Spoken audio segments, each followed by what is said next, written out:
went to Nike, went to, you name a sneaker brand, Adidas, whatever it might be, and they all laughed at it. For your son has not played a single game yet in the NBA. Now, doesn't mean that he would have gotten some contract. He would have. Sure. You know, first 5 picks always do, even beyond that. And it would have been for a couple $1 million for sure, because he's a household name now, and he's a really good ball player. But that's not good enough for Pops. So they go out and they do their own private deal. They find a sneaker manufacturer, and they create a $495 sneaker, and it's under the name Big Baller brand, and it's called the ZO2. Or the ZO2. Yes. I don't know that there was a ZO1, but this is the ZO2. And I'm going to tell you something now. No one likes his dad.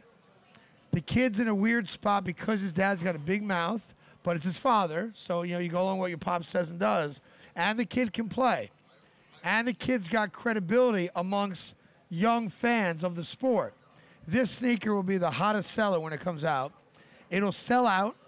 It'll be criticized by every news outlet in America, adding to the mystique of it. There'll be free advertising for it because as this story comes out now, that they're going to charge $500 for a pair of sneakers, that's just going to give the sneaker more attention. There will be a pop-up store somewhere in New York City. Rumor will get out on the internet that a pop-up store is opening. There will be a line around 5 city blocks for people who want to get the sneaker. Then they're going to go online. They'll do a limited release online where you can only get the sneaker online and it's not in stores. It will outsell the Yeezys, which is the single best-selling sneaker right now online, the Kanye West shoe. He just came out with an all-white one, and that's how it's going to go. And it's a genius move by a guy who otherwise is a real douche. Now, here's the thing that I would have a problem with if I were an NBA team, and somehow I think he's going to end up in New York, and he's going to be screaming about Phil Jackson and who the players that Lonzo is playing with and all this other stuff.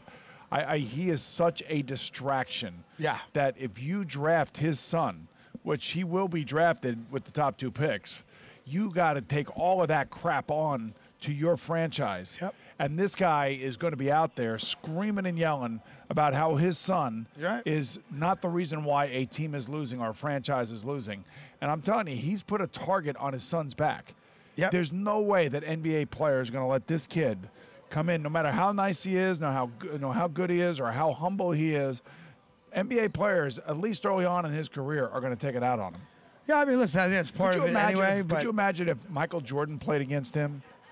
Michael Jordan would be in his ear all night long about call you daddy, and he would beat him down verbally and on the court. Now, the weird thing is that the kid's good. I don't know if he's that good. Well, they say he's that good, and they also, I was reading yesterday. He got abused in that regional game. Well, they were talking yesterday about what teams are in love with this guy. You know who's in love with him are the LA Lakers. LA kid. And would Magic Johnson deal with the kid's dad?